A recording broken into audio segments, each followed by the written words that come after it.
Assalamualaikum warahmatullahi wabarakatuh.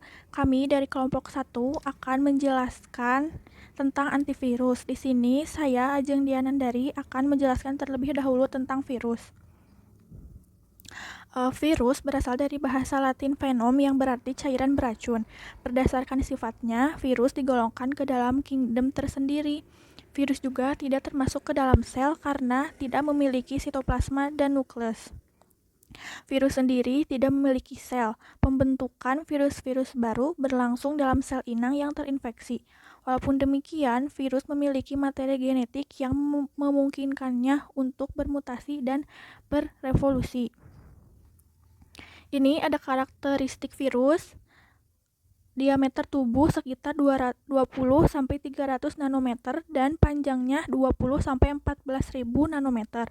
Virus terdiri dari 2 atau 3 bagian, materi genetik, kapsid atau mantel protein, dan selubung. Semua virus memiliki materi genetik berupa DNA atau asam deoksiribonukleat, RNA asam ribonukleat saja, yaitu molekul panjang dengan banyak gen pemberi instruksi pada sel. Lalu, karakteristik selanjutnya, semua virus juga ditutupi dengan mantel protein untuk melindungi gen. Sebagian virus memiliki selubung atau amplop berupa lipid yang menutupi lapisan protein sehingga golongan virus ini dapat dihancurkan oleh sabun. Selubung ini memiliki reseptor spesifik yang membantu virus memasuki sel inang baru. Bentuk virus bervariasi, mulai dari helix sederhana, icosahedral, hingga struktur yang lebih kompleks. Ukuran virus berkisar dari 20 hingga 300 nanometer, yang berarti garis sepanjang 1 cm dapat diisi 33.000 hingga 500.000 virus yang berbaris lurus. Lalu, klasifikasi virus berdasarkan tempat hidupnya. Yang pertama, ada virus bakteri. Tidak ada satupun bakteri yang tidak mengandung virus. Virus yang terinfeksi bakteri yaitu bakteriofag. Bakteriofag dapat berkembang biak dengan cepat dan dalam waktu yang singkat dapat menghancurkan sejumlah bakteri. Contohnya yaitu E. coli. Lalu ada virus tumbuhan. Sebagian besar penyakit tumbuhan disebabkan oleh virus.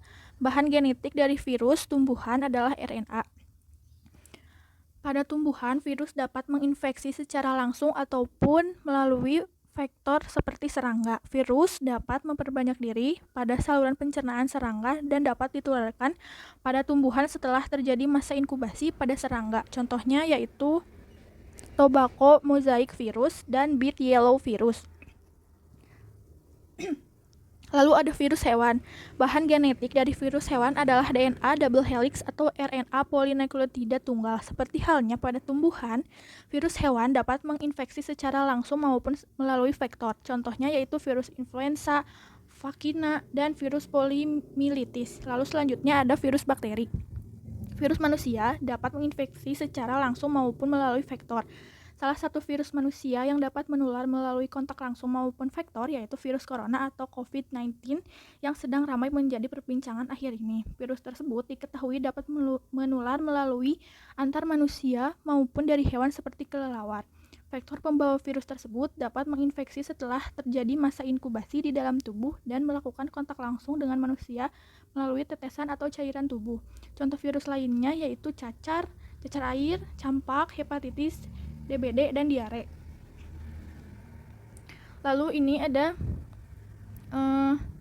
klasifikasi virus berdasarkan molekul yang menyusun asam nukleat. Molekul penyusunnya dibagi menjadi DNA pita tunggal atau DNA SS, lalu ada DNA pita ganda DNA DS, RNA pita tunggal atau RNA SS, dan ada RNA pita ganda atau RNA DS. Nah, ini ada reproduksi virus atau replikasi virus. Ada dua, ada daur litik dan ada daur lisogenik. Daur litik, virus menempel pada dinding sel bakteri. DNA virus dimasukkan ke dalam dinding sel bakteri yang telah dilubangi dan dilarutkan oleh enzim virus. DNA virus melakukan transkripsi di dalam sel bakteri dan menggunakan metabolit bakteri yang menghasilkan komponen atau struktur virus seperti kapsid, ekor, serabut ekor, dan kepala. Virus baru yang berbentuk dalam satu kali daur litik mencapai 200-1000 virus. Virus baru yang terbentuk akan mengeluarkan enzim lisozim untuk melisikan dan menghancurkan dinding sel bakteri agar dapat menginfeksi dan mengulangi daur litik pada sel bakteri lainnya. Untuk menghasilkan virus baru, pada satu kali daur litik membutuhkan waktu hanya 20 menit saja. Lalu ada daur lisogenik. Virus hidup pada tempat yang spesifik di permukaan sel bakteri untuk dapat melisikan dinding sel tersebut dan melakukan penetrasi materi genetik ke dalam tubuh sel bakteri. Lalu, DNA virus kemudian menyisip ke dalam DNA bakteri dan membentuk profage. Jika bakteri membelah diri, maka profage di dalam sel tersebut juga akan ikut membelah, sehingga nantinya jumlah bakteri yang mengandung profage juga akan semakin banyak. Jika lingkungan mendukung, virus akan mengalami pematangan dan akan memasuki keadaan litik. Lalu, virus baru terbentuk dan siap menyerang sel lainnya. Virus varicella zoster atau VZV. VZV adalah satu dari 9 virus herpes yang diketahui menginfeksi manusia. Penyakit ini menyebabkan cacar air atau varicella. Penyakit yang paling sering menyerang anak-anak, remaja, dan dewasa muda. Infeksi VZV adalah spesifik pada manusia, tetapi dapat bertahan di lingkungan luar selama beberapa jam. Adapun ciri-ciri dari VZV, yang pertama yaitu virion VZV berbentuk bola dan berdiameter 180-200 mm. Yang kedua, amplop lipidnya membungkus nukleokapsid 100 nm dari 162 kapsul. Ya. Heksamerik dan pentamerik yang tersusun dalam bentuk icosahedral. Yang ketiga, DNA-nya adalah molekul tunggal linear mulai ganda panjang 125.000 mt. Yang keempat, kapsid dikelilingi oleh protein yang terkait secara longgar atau secara kolektif sebagai tegumen. Protein ini memainkan peran penting dalam memulai proses reproduksi virus dalam sel yang terinfeksi. Tegumen pada gilirannya ditutupi oleh amplop lipid bertabur glikoprotein yang ditampilkan di bagian luar virion, masing-masing panjangnya sekitar 8 nm. Adapun penyebabnya, infeksi virus varicella zoster primer menyebabkan cacar air atau varicella yang dapat menyebabkan komplikasi termasuk ensefalitis, pneumonia baik pneumonia virus langsung atau pneumonia bakteri sekunder, atau bronkitis baik bronkitis virus atau bronkitis bakteri sekunder. Bahkan ketika gejala klinis cacar air telah teratasi, VZV tetap tidak aktif di sistem saraf orang yang terinfeksi virus latensi di ganglia akar trigeminal dan dorsal. VZV masuk melalui sistem pernapasan, memiliki masa inkubasi 10-21 hari. Rata-rata 14 hari, menargetkan kulit dan saraf peti. Periode penyakit adalah 3-4 hari, 1-2 hari sebelum ruam muncul adalah saat virus ini paling menular. Mekanisme dan gejala. Cara kerja VZV berkembang biak di paru-paru dan menyebabkan berbagai gejala. Setelah infeksi primer atau cacar air, virus tertidur di saraf, termasuk ganglia saraf kranial, ganglia akar dorsal, dan ganglia otonom. Bertahun-tahun setelah orang tersebut sembuh dari cacar air, VZV dapat aktif kembali untuk menyebabkan kondisi neurologis. Gejala VZV. Beberapa tanda dan gejala adalah vesicula yang berisi nanah, pecah, dan clotting sebelum sembuh. Lesi cenderung menetap di wajah, tenggorokan, dan punggung bawah, terkadang di dada dan bahu. Herpes zoster biasanya tetap berada di sekitar punggung. Assalamualaikum warahmatullahi wabarakatuh. Di sini saya Eva Widiawati akan sedikit menambahkan materi dari Ega Kastiwi, yaitu untuk pengobatannya menggunakan asiklopir, di mana obat asiklopir ini sering digunakan sebagai obat pilihan pada infeksi VZV primer dan memulai administrasi lebih awal secara signifikan dapat mempersingkat durasi gejala apapun.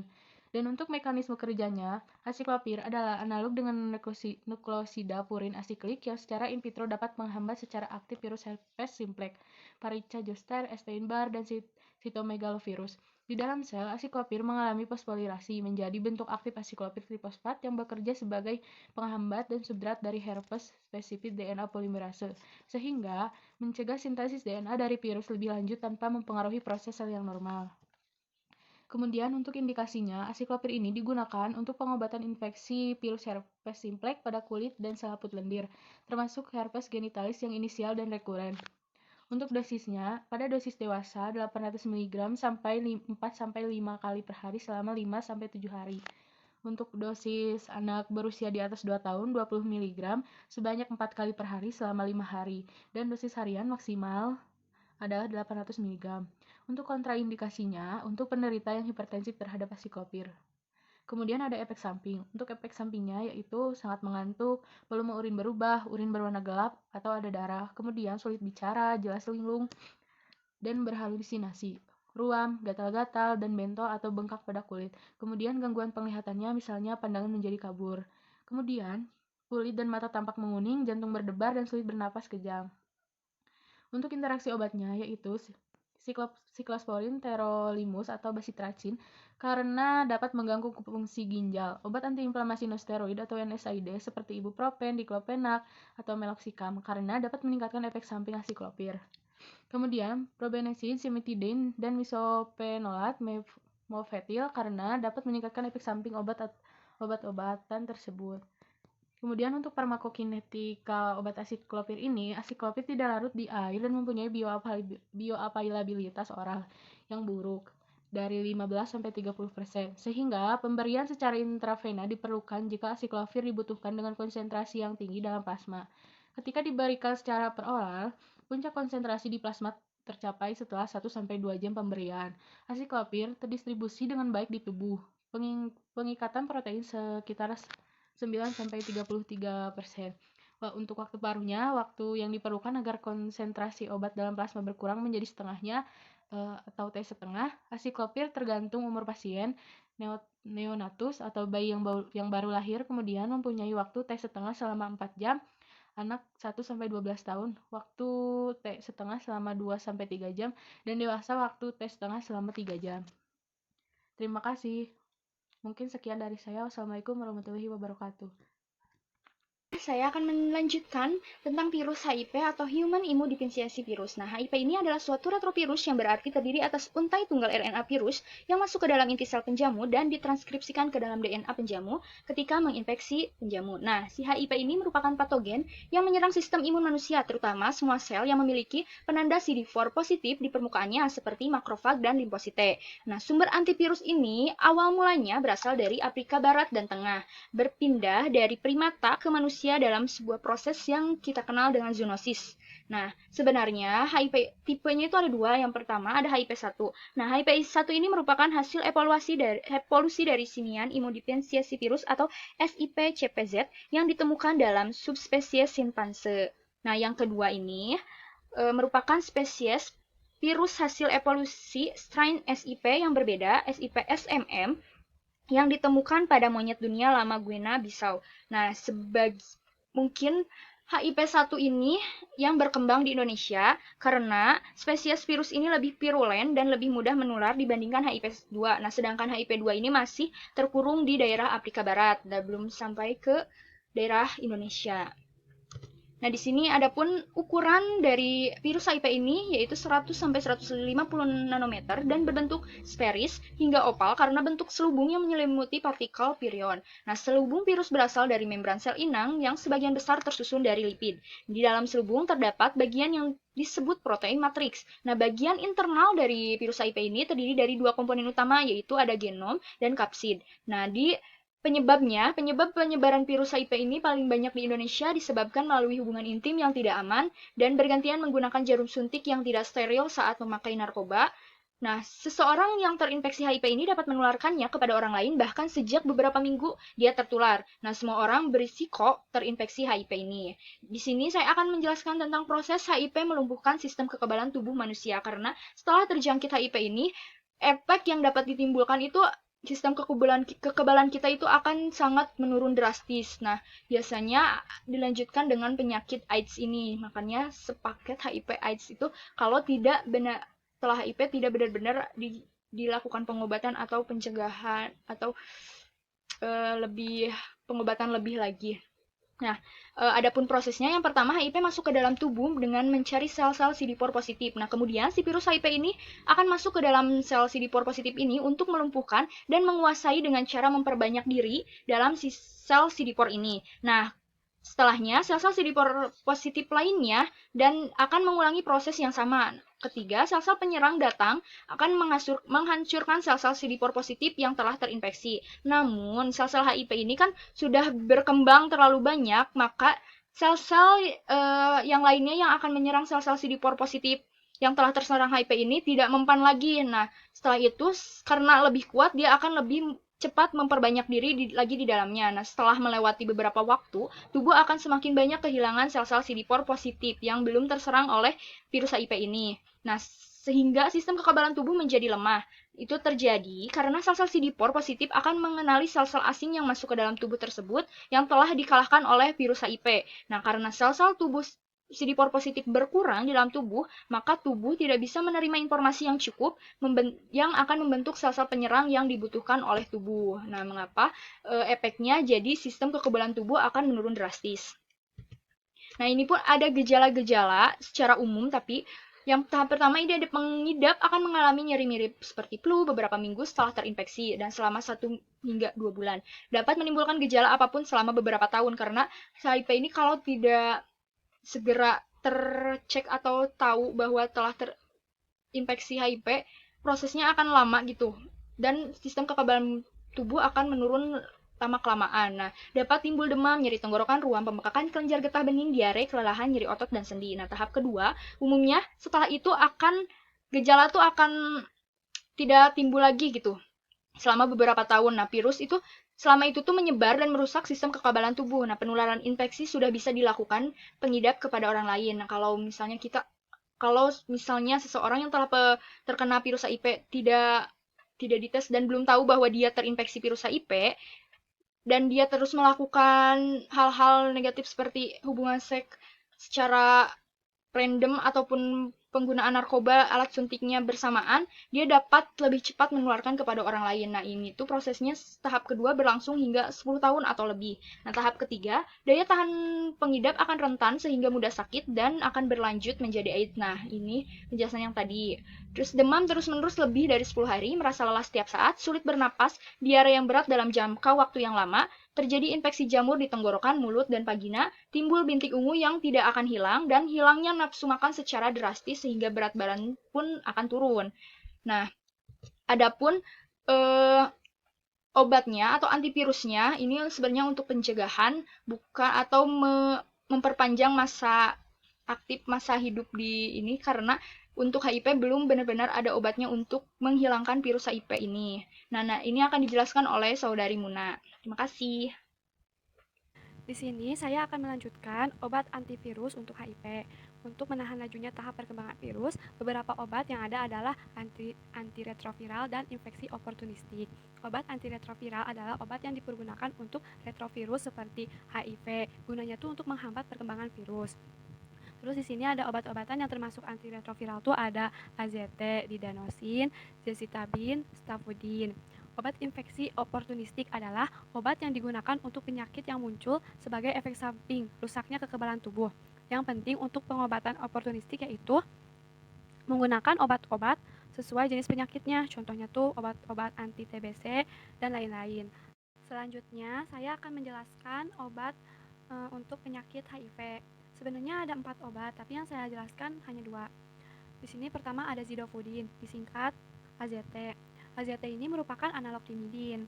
Ini mekanisme kerjanya ya.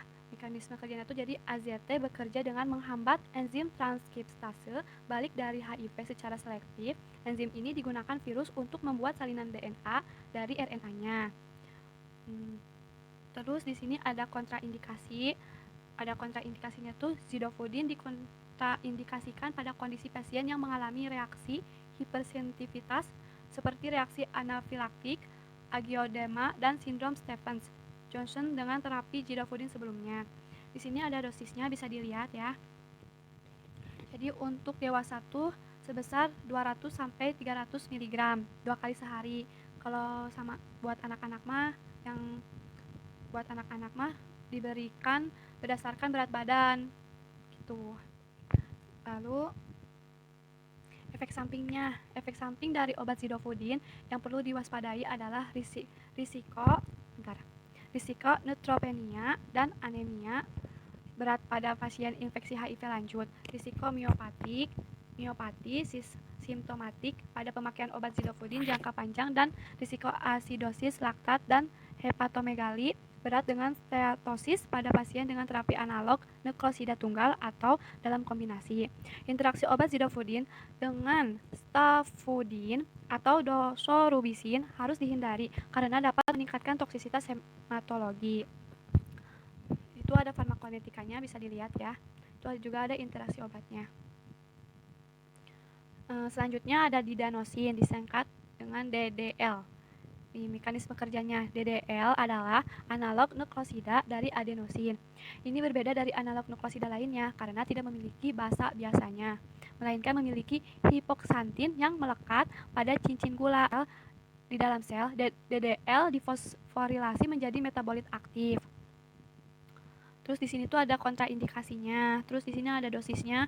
Dosisnya tuh dewasa berat badan kurang dari 60 kg, 125 mg tiap 12 jamnya.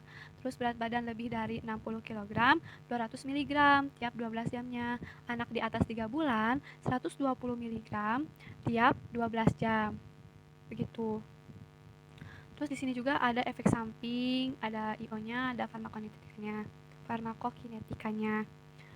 Bisa dilihat. Selanjutnya di sini saya akan menjelaskan tentang virus corona. Pengertian dari virus corona adalah virus yang menyerang sistem pernapasan. Virus corona ini bisa menyebabkan gangguan ringan pada sistem pernapasan, infeksi paru-paru yang berat, hingga kematian.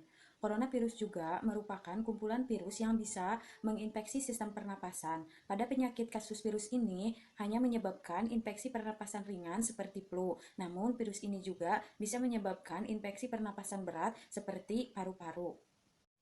Ciri-ciri dan sifat virus corona. Yang pertama, bentuk virus corona menyerupai mahkota. Penyebaran corona tidak mengenal suhu, butuh inang, dan yang terakhir dapat hidup di benda mati. Selanjutnya di sini ada penyebab virus corona. Penyakit karena infeksi virus ini disebut COVID-19, yaitu virus jenis baru dari coronavirus. Infeksi virus corona bisa menyebabkan infeksi pernapasan ringan sampai sedang seperti flu, infeksi sistem pernapasan, dan paru-paru. Tidak sengaja menghirup percikan ludah yang keluar saat penderita COVID-19 bersin atau batuk. Memegang mulut, hidung, atau mata tanpa mencuci tangan terlebih dahulu setelah menyentuh benda yang terkena penderita COVID-19. Kontak jarak dekat kurang dari 2 meter dengan penderita COVID-19 tanpa menggunakan masker. WHO menyatakan COVID-19 bisa menular melalui aerosol atau disebut dengan partikel zat di udara. Cara penularan ini hanya terjadi dalam prosedur medis tertentu, seperti inkubasi endotracheal, bronkoskopi hisap lendir, dan pemberian obat hirup melalui nebulizer. Mekanisme dari virus corona adalah virus corona bisa bersembunyi dengan baik. Virus ini ingin membuat sebanyak mungkin replika dirinya. Virus corona menginfeksi tubuh dengan cara menempel di sel-sel tubuh manusia, menyuntikkan RNA-nya, dan mengubah sel tubuh menjadi virus, juga yang akan memproduksi kembali dirinya sendiri menjadi lebih banyak virus. Nah, gejala infeksi virus corona bisa muncul dalam waktu 2-14 hari setelah terpapar virus corona.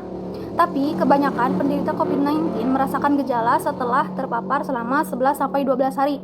Nah, gejala yang terjadi di minggu pertama biasanya hanya gejala ringan. Gejalanya yaitu sebagai berikut. Ada demam yang suhunya lebih dari 38 derajat Celcius, kelelahan atau lemas, pegal-pegal, tidak nafsu makan, batuk tidak berdahak, hilangnya kemampuan mengecap rasa atau mencium, serta ada nafas pendek. Nah, antivirus yang digunakan yaitu antivirus remdesivir. Remdesivir ini merupakan obat antivirus untuk mengobati hepatitis dan virus pernapasan. Remdesivir merupakan analog nukleosida adenosin dan obat ini dikembangkan oleh Gilead. Data sebelumnya menunjukkan bahwa kemampuan obat ini sebagai antivirus spektrum luas terhadap filovirus, paramyxovirus, pneumovirus, dan coronavirus patogen. Nah, untuk dosis yang digunakan yaitu dosis dewasa dan anak dengan berat badan lebih dari 40 kg, karena remdesivir ini memiliki potensi efikasi klinis terhadap Filopiridae, termasuk virus Ebola, MERS-CoV, dan SARS-CoV-2. Dosis pertama yaitu digunakan untuk dewasa dan anak dengan berat lebih dari 40 kg yang tidak memerlukan ventilasi mekanik invasif dan atau ECMO. Pada hari ke-1, diberikan 200 mg secara IV sekali sehari sebagai loading dose, diinfuskan selama lebih dari 30-120 menit. Nah, untuk hari keduanya dilakukan sampai hari kelima, diberikan 100 mg secara intravena sekali sehari. Jika pasiennya tidak menunjukkan perbaikan klinis, terapi bisa diperpanjang hingga 5 hari. Maksimal terapinya yaitu 10 hari. Nah, untuk dosis kedua yaitu penggunaan pada dewasa dan anak dengan berat lebih dari 40 kg yang memerlukan ventilasi mekanik invasif dan atau ECMO.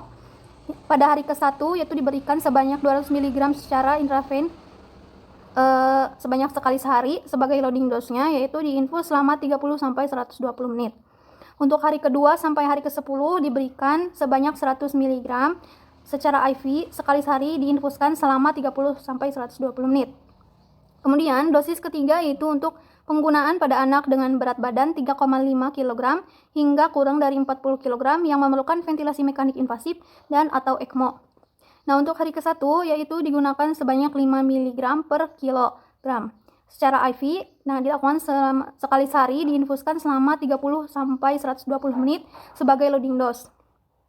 Untuk hari keduanya sampai hari ke-10 diberikan sebanyak 2,5 mg per kilogram. Secara IV diberikannya sehari sekali, diinfus selama 30-120 menit. Nah, untuk dosis anak dengan berat badan 3,5 sampai 4 kurang dari 40 kg. Untuk dosis yang terakhir yaitu penggunaan pada anak dengan berat badan 3,5 kg hingga kurang dari 40 kg yang tidak memerlukan ventilasi mekanik invasif dan atau ECMO. Pada hari ke-1 diberikan sebanyak 5 mg per kilogram secara IV sekali sehari diinfuskan selama 30-120 menit sebagai loading dose. Kemudian hari kedua sampai hari kelima diberikan 2,5 mg per kilogram secara IV sekali sehari diinfuskan selama 30-120 menit. Jika pasien tidak menunjukkan perbaikan klinis, terapi bisa diperpanjang hingga 5 hari, maksimal terapinya yaitu sampai 10 hari.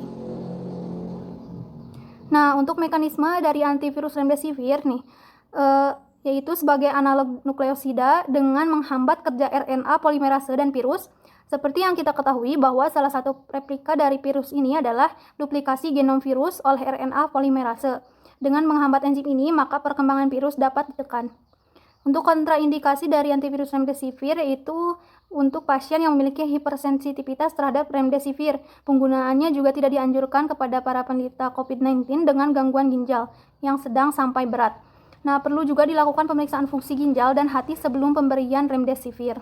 Untuk efek samping yang diberikan oleh antivirus remdesivir itu ada diare, peningkatan enzim hepatik, cedera ginjal akut, pneumotoraks, akut respiratory distress syndrome atau ARDS, hipernatremia, demam, shock septik, hematuria, dan delirium. Kemudian antivirus remdesivir ini diindikasikan saat ini sebagai obat uji untuk pengobatan COVID-19. Pedoman pemberian berdasarkan pengalaman pengembangan pengobatan pada infeksi virus Ebola, SARS-CoV, dan MERS-CoV. Untuk interaksi obatnya, penggunaan remdesivir bersama dengan pengindustri kuat CYP3A4 seperti obat rifampicin, phenytoin, dan carbamazepin dapat mengurangi kadar remdesivir sehingga sebaiknya tidak diberikan secara bersamaan. Untuk farmakokinetiknya, uji klinik NIAID menemukan bahwa remdesivir dapat mempersingkat pemulihan COVID-19 dari rata-rata 15 hari menjadi 11 hari. Dan obat itu mungkin membantu orang bertahan dari infeksi. Sebanyak 8% orang dalam kelompok yang menerima remdesivir meninggal, dibandingkan dengan 11,6% pada kelompok placebo. Uji klinik Gilead pada orang dengan COVID-19 yang parah tidak menemukan perbedaan antara dua durasi pengobatan remdesivir yang berbeda, yaitu 5 hari dibandingkan dengan 10 hari. Di sini saya akan menjelaskan tentang penyakit hepatitis. Penyakit hepatitis adalah penyakit yang disebabkan oleh beberapa jenis virus yang menyerang dan menyebabkan peradangan serta merusak sel-sel organ hati manusia.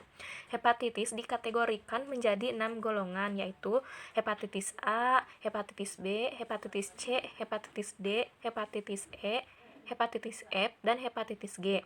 Namun di Indonesia, penderita penyakit hepatitis umumnya cenderung lebih banyak mengalami golongan hepatitis B dan hepatitis C. Namun di sini kita akan membahas tentang penyakit hepatitis A, B, dan C, yang dimana hepatitis A akan dijelaskan oleh saya sendiri dan hepatitis B dan C akan dijelaskan oleh Dina Lestari. Jadi hepatitis A adalah penyakit infeksi pada hati yang oleh virus hepatitis A atau HAV, yang dimana penyakit yang sangat mudah menular ini terkait erat dengan kebersihan dan sanitasi yang buruk. Kemudian virus ini biasanya ditularkan dengan menelan makanan atau cairan yang terkontaminasi dengan kotoran yang mengandung virus. Kemudian pengobatan hepatitis A. Namun untuk pengobatan pada penyakit hepatitis A ini tidak memiliki penanganan khusus karena sistem kekebalan tubuh akan melawan dan menghilangkan virus dengan sendirinya.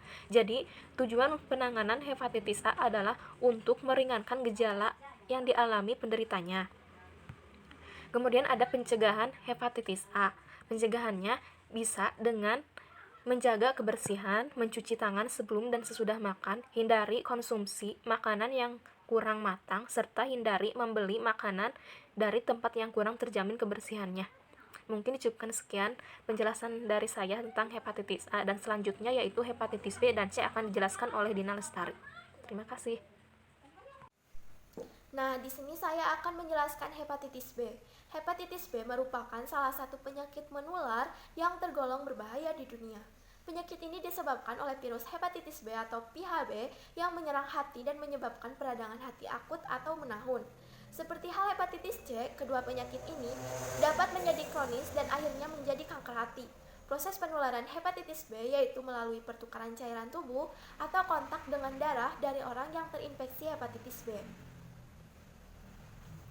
Lalu ada pengobatan hepatitis B, yaitu untuk kepastian diagnosa yang ditegakkan, maka akan dilakukan pemeriksaan darah terlebih dahulu. Setelah diagnosa ditegakkan sebagai itu hepatitis B, maka ada cara pengobatan, yaitu dengan cara oral dan secara injeksi. Pengobatan oral yang terkenal adalah pemberian obat lamivudin dari kelompok nukleosida analog yang dikenal dengan nama 3-TC. Obat ini digunakan bagi dewasa maupun anak-anak. Pemakaian obat ini cenderung meningkatkan enzim hati atau ALT. Untuk itu, penderita akan mendapat monitor berkesinambungan dari dokter. Lalu ada pemberian obat adefovir dipivoxil atau Hepcela. Pemberian secara oral akan lebih efektif, tetapi pemberian dengan dosis yang tinggi akan berpengaruh buruk terhadap fungsi ginjal. Lalu ada pemberian obat barakrud atau entecavir. Obat ini diberikan pada penderita hepatitis B kronik. Efek samping dari pemakaian obat ini adalah sakit kepala, pusing, letih, mual, dan terjadi peningkatan enzim hati. Tingkat keoptimalan dan kestabilan pemberian obat ini belum dikatakan stabil. Lalu kita lanjut ke hepatitis C. Hepatitis C atau disebut PHC termasuk kelompok Plapipiridae dan merupakan virus enveloped RNA berantai tunggal dengan ukuran 50-60 nanometer. Virus ini sebelumnya dikenal sebagai penyebab hepatitis non-A, non-B, NANB pasca transfusi. Virus ini sangat bervariasi karena terdiri dari berbagai macam subtipe. Beberapa penelitian terakhir menunjukkan bahwa PHC bukan saja merupakan penyebab terbanyak hepatitis NANB pasca transfusi, tetapi juga sebagai penyebab dari kasus-kasus hepatitis NANB sporadis atau didapat dari komunitas yang cara infeksinya tidak jelas. Pengobatan hepatitis C yaitu ribavirin. Mekanisme ribavirin yaitu merupakan analog guanosin yang cincin purinnya tidak lengkap. Setelah mengalami fosforilasi intrasel, ribavirin trifosfat mengganggu tahap awal transkripsi virus seperti proses capping dan elongasi mRNA, serta menghambat sintesis ribonukleoprotein. Indikasinya yaitu terapi infeksi RSV pada bayi dengan risiko tinggi. Ribavirin digunakan dalam kombinasi dengan IFN-alpha atau PEG-IFN-alpha pada terapi HCV. Dosis ribavirin yaitu per oral 800-1200 mg per hari untuk terapi HCV atau dalam bentuk aerosol yaitu larutan 20 mg per mili. Kontraindikasinya yaitu hamil dan menyusui, penyakit jantung parah, hemoglobinopati, gangguan ginjal, disfungsi hati parah, dan sirosis dekompensasi. Saya Yani Mailani dari kelas 3D Farmasi akan menjelaskan tentang virus rabies. Yang pertama yaitu pengertian. Virus rabies adalah penyakit zoonosis yang disebabkan oleh virus RNA dari genus Lyssavirus, famili Rhabdoviridae, virus berbentuk seperti peluru yang bersifat neurotropis, menular dan sangat ganas. Virus rabies dapat menginfeksi hewan berdarah panas serta manusia dan menyebabkan kerusakan pada sistem saraf pusat. Hewan berdarah panas yang dapat tertular rabies antara lain yaitu anjing, kucing, kelelawar penghisap darah, rakun, dan sapi. Hewan pembawa rabies atau HVR yang paling banyak menularkan rabies ke manusia dan hewan lainnya adalah anjing, menurut Menezes tahun 2008. Kemudian, ciri-ciri virus rabies memiliki inti yang dikelilingi oleh protein yang disebut kapsid yang berkombinasi dengan inti membentuk nukleokapsid. Nukleokapsid dibungkus oleh kapsomer dan di luarnya terdapat envelope dengan spikes pada permukaannya. Envelope mengandung lipida yang peka terhadap zat pelarut lemak seperti deterjen, ether, kloropom, dan aseton, tanol 45-70%, dan iodium. Virus ini berukuran panjang antara 150 sampai 260 nanometer, lebar 100 sampai 130 nanometer, dan diameter 75 nanometer. Pada permukaannya terdapat bentuk-bentuk paku atau spikes dengan ukuran panjang 9 nanometer. Genom virus rabies berupa ribonukleik asid atau RNA, single strand antisense tidak bersegmen dengan berat molekul 12 Kb, terdiri dari 50 nukleotid beserta gen nukleoprotein atau N, fosfoprotein atau P, matik protein atau M, dan glikoprotein atau G, dan glycate protein atau L. Kemudian sifat fisika kimia. Virus dalam jaringan yang tertular bisa disimpan pada gliserin yang tidak diencerkan. Virus akan tahan beberapa minggu dan bisa tahan berbulan-bulan pada suhu 40 derajat Celcius. Di dalam suspensi kurang dari 10%, virus akan cepat mati kecuali ditambahkan protein. Untuk menjaga kelangsungan hidup dalam suspensi sebaiknya disimpan pada suhu negatif 70 derajat Celcius pada pH 5-10. Virus relatif stabil, tapi virus mudah mati oleh sinar matahari. Kemudian dalam keadaan asam kurang dari 4 dan lebih dari 10 oleh zat pelarut lemak seperti ether, kloropom, aseton, larutan sabun, etanol 45-70%, preparat iodin, dan komponen amonium kuartener. Kemudian virus mudah diaktifasi oleh beta propiolakton dan dalam penol 0,25 sampai 0,5%. Virus masih resisten dan memerlukan beberapa hari sampai menjadi inaktif sempurna. Kemudian sifat biologis virus rabies dapat dibedakan berdasarkan genus Lyssavirus, yaitu tipe 1. Protipe, tipe 1 adalah protipe challenge virus standar atau CPS. Tipe ini paling sering ditemui serta paling diketahui sifatnya. Termasuk dalam tipe ini adalah strain virus yang biasa digunakan pada laboratorium di seluruh dunia. Virus merupakan virus yang banyak ditemui di alam. Masa inkubasi virus rabies ini pada patogenitasnya adalah percobaan tidak tetap dan bervariasi. Jika si virus diproses terus-menerus pada suatu spesies, maka masa inkubasi dan patogenitasnya pada hewan percobaan akan lebih baik dan stabil. Kemudian tipe 2, sebagai protipenya adalah strain kelelawar Lagos atau Lagos bat. Virus ini diisolasi dari kumpulan otak kelelawar Progivorus. Selanjutnya tipe 3, sebagai protipenya adalah strain Mokola yang diisolasi dari tikus dan manusia. Dan tipe 4 merupakan serogrup virus rabies yang belum banyak diketahui dan tipe ini belum banyak diisolasi dari mamalia, tapi pernah diisolasi dari nyamuk Cholichoides sp dan nyamuk Mansonia sp. Dari pemeriksaan serum sapi di Nigeria ternyata banyak serum yang banyak mengandung zat kebal terhadap virus rabies tipe ini. Kemudian patogenesis rabies. Patogenesis merupakan perkembangan atau tahap proses suatu penyakit infeksi dari interaksi antara agen patogen dan hostes. Virus rabies bersifat neurotropik yang pada dasarnya memiliki kecenderungan untuk menginfeksi jaringan saraf di sistem saraf pusat atau SSP. Virus tersebut mencapai jaringan saraf secara neurogrotik, yaitu melalui serabut saraf. Virus pada umumnya masuk ke dalam tubuh hewan mamalia atau manusia melalui gigitan hewan penderita atau luka yang terkontaminasi air liur yang mengandung virus rabies sementara. Virus rabies tidak masuk ke dalam tubuh melalui kulit yang utuh. Hewan dan manusia yang terinfeksi virus rabies memiliki periode inkubasi yang sangat bervariasi. Inkubasi berkisar antara 13 hari sampai 2 tahun bahkan 6 tahun, tapi umumnya antara 14 dan 90 hari. Periode inkubasi tergantung pada jumlah virus dalam luka, gigitan, lokasi gigitan, dan kehebatan luka. Virus dapat masuk secara langsung ke ujung saraf tepi pada tempat gigitan, atau virus dapat bereplikasi pada sel-sel otot lurik di lokasi gigitan. Setelah terkena gigitan hewan penderita rabies, virus bertahan di lokasi gigitan selama 1-4 hari bahkan 60 hari. Rabies pada ujung serabut saraf tepi mengikatkan diri pada permukaan sel, yakni pada reseptor nikotinik asetilkolin yang terdapat pada neuromuscular junction. Virus rabies masuk ke dalam sistem saraf tepi melalui proses endositosis yang diperantarai ke latrin. Virus selanjutnya secara sentrifugal berjalan melalui aliran retrograd aksoplasmik dalam akson-akson motorik dan sensorik saraf SSP dengan kecepatan 50-100 mm per hari. Kemudian gejala klinis rabies pada manusia yaitu fase prodromal, fase sensori, dan fase paralisis. Kemudian ada diagnosis rabies. Untuk mendukung hasil laboratorium, maka terdapat beberapa hal yang dapat dilakukan di lapangan untuk mengawal kasus terduga kuat rabies, yaitu 1. Apabila terdapat hewan yang menggigit manusia, maka hewan tersebut harus ditangkap dan diobservasi untuk melihat perkembangan penyakit rabies. Observasi dilakukan selama 10-15 kali pada hewan yang menggigit tersebut. Riwayat penggigitan ditelusuri dan dicermati ada tidaknya provokasi. Mahardika et al. Menyatakan bahwa jika tanpa adanya tindakan provokasi, anjing dapat terduga kuat rabies di lapangan jika ada indikasi sebagai berikut. Bila dalam satu hari ada seekor anjing menggigit satu orang tanpa provokasi, maka kemungkinan hewan tersebut positif rabies 25%.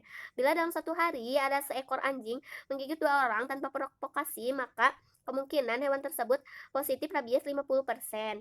Bila dalam satu hari ada seekor anjing menggigit 3 orang tanpa provokasi, maka kemungkinan hewan tersebut positif rabies 75%. Bila dalam satu hari ada seekor anjing menggigit 4 orang tanpa provokasi, maka kemungkinan hewan tersebut positif rabies 10%. Yang kedua, dilakukan penelusuran terhadap jumlah korban gigitan yang digigit oleh hewan yang sama. Kemudian ada pengobatan virus rabies. Yang pertama, perawatan luka. Yang kedua, vaksin anti rabies atau PAR. Yang ketiga, ada serum anti rabies atau SAR. Dosis dan cara pemberian vaksin anti rabies. Yang pertama, vaksin PPRP atau Furifil Vero Rabies Vaksin. Indikasi untuk membangkitkan sistem imunitas dalam tubuh terhadap virus rabies dan diharapkan antibodi yang terbentuk akan menetralisasi virus rabies.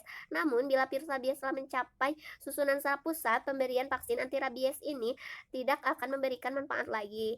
Dosis dari vaksin ini terdiri dari vaksin kering dalam pial dan pelarut sebanyak 0,5 ml dalam siring.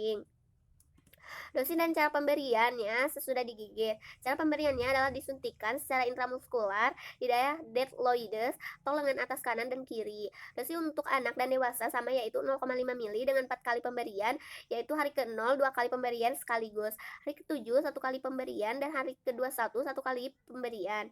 Kemudian dosis dan cara pemberian PAR bersama dengan SAR sudah digigit. Cara pemberiannya sama di atas. Dosis untuk anak dan dewasa sama yaitu dasar 0,5 ml dalam 4 kali pemberian yaitu hari ke-0. 2 kali pemberian sekaligus, hari ke-7 1 kali pemberian, dan hari ke-21 1 kali pemberian.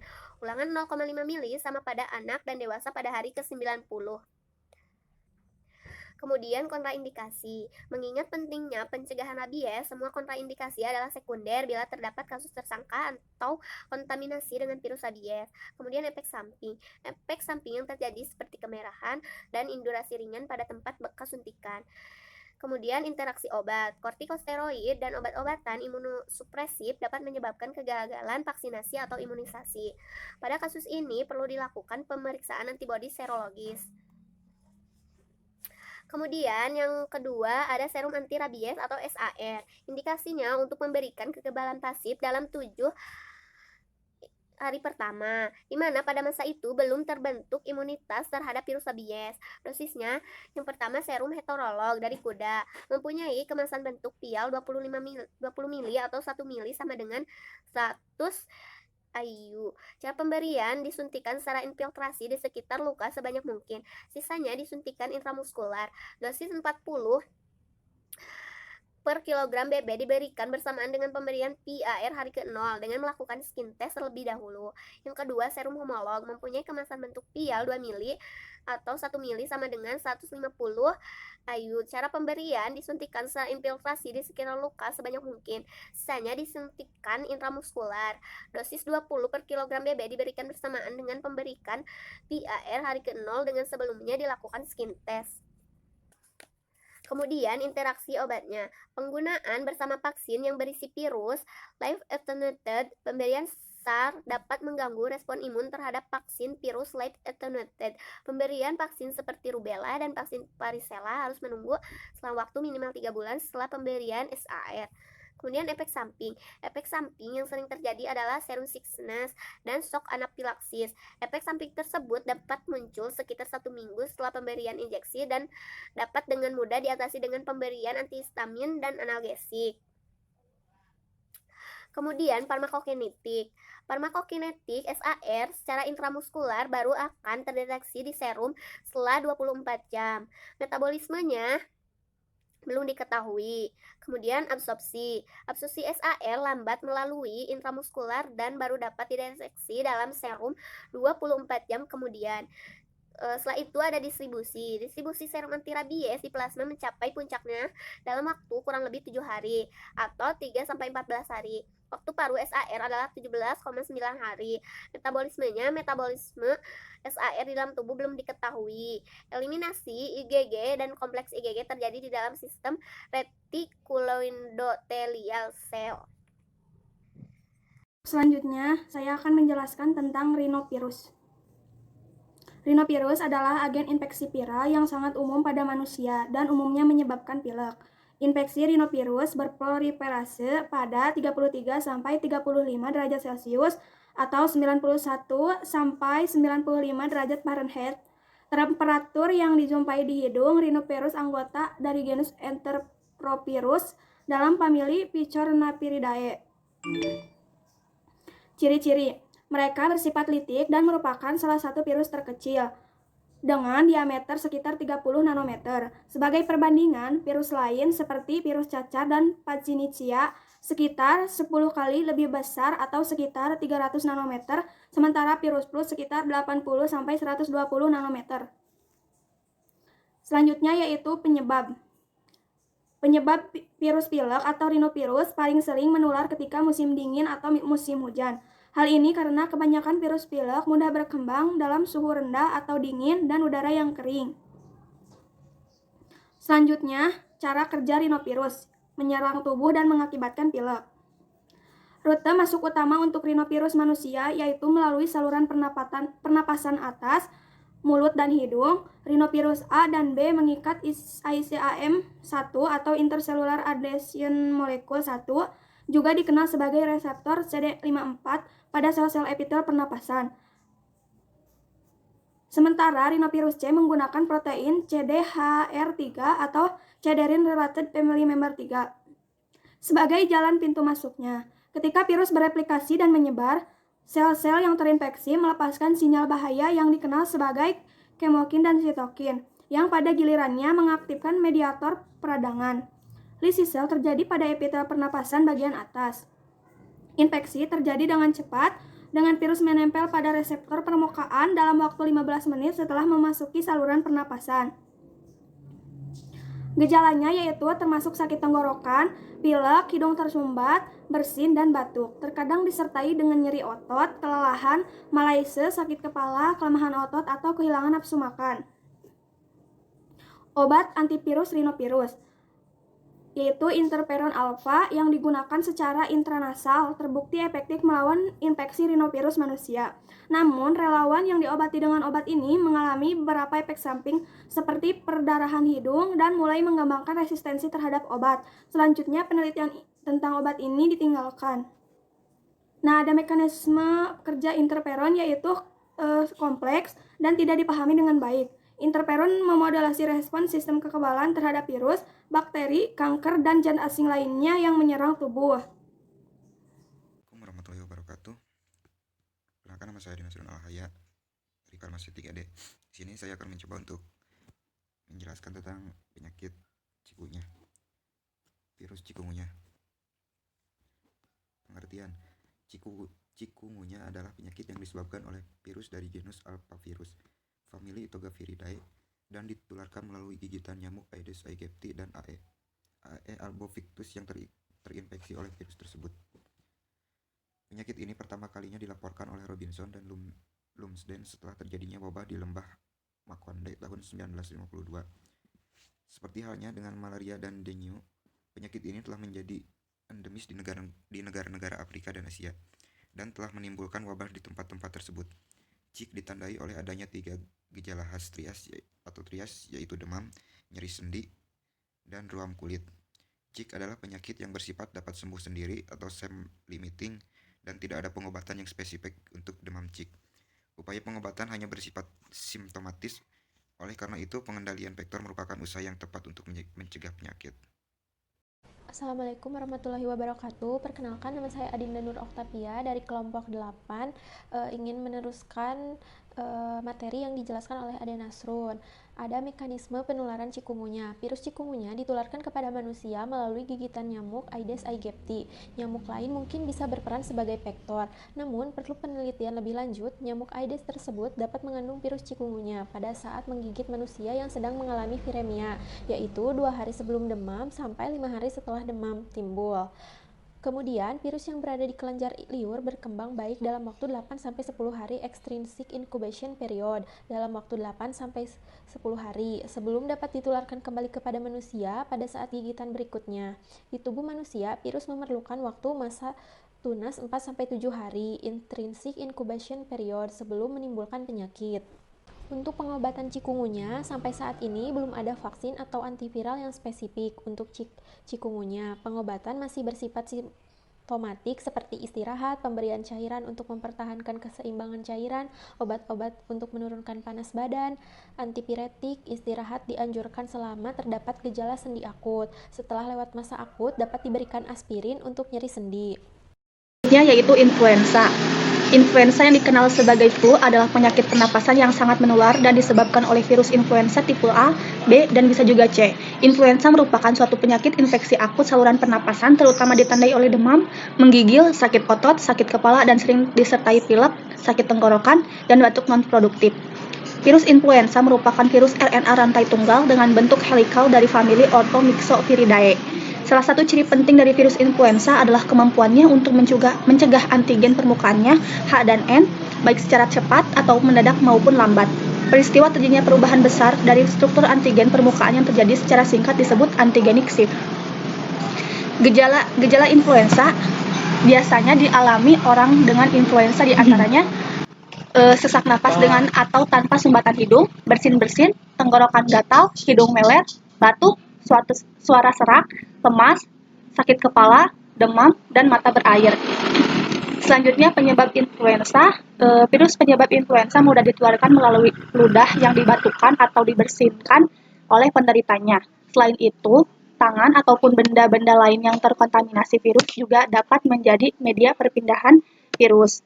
Cara kerjanya, pada sehari 2 hari pertama, ini adalah awal mula masuknya virus flu ke dalam saluran pernapasan.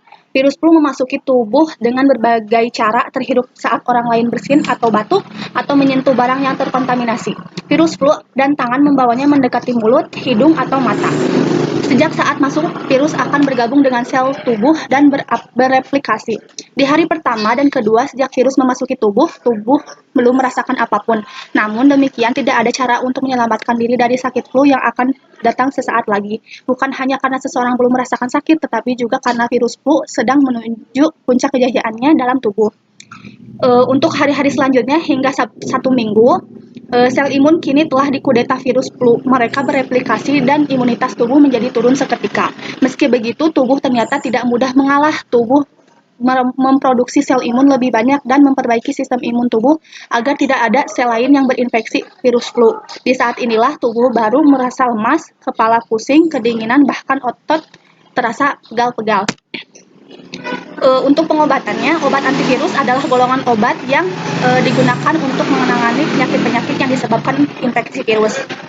Salah satu obatnya yaitu zanamivir. Obat antivirus yaitu zanamivir. Zanamivir digunakan untuk mengobati gejala flu yang disebabkan oleh virus influenza pada orang yang memiliki gejala kurang dari 2 hari. Obat ini juga digunakan untuk menghentikan pertumbuhan virus flu. Indikasi obat zanamivir yaitu antivirus, obat untuk infeksi virus influenza. Mekanisme kerjanya, zanamivir adalah inhibisi neuraminidase virus influenza yang menyebabkan perubahan agregasi dari partikel virus untuk selanjutnya menjadi bebas. Dosisnya, untuk mengobati influenza, gunakan 1 dosis 2 kemasan gelembung bubuk atau 10 mg per 12 jam selama 5 hari. Khusus hari pertama, Gunakan 2 dosis dengan jeda antar dosis minimal 2 jam.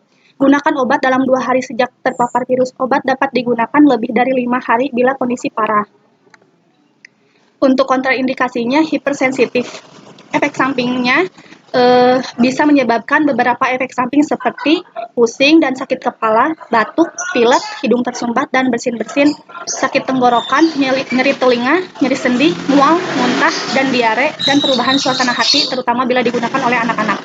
Interaksi obatnya, vaksin flu di hidung atau flu-MIS yang digunakan bersamaan dengan zanamivir dapat mengganggu perlindungan dari vaksin flu tersebut. Untuk obat selanjutnya yaitu ada oseltamivir. Oseltamivir merupakan obat antivirus penghambat enzim neuraminidase sehingga menyebabkan penghambatan replikasi virus. Indikasinya untuk terapi infeksi influenza akut tanpa komplikasi yang menunjukkan gejala tidak lebih dari 2 hari dan untuk profilaksis influenza pada pasien berusia 1 tahun atau lebih.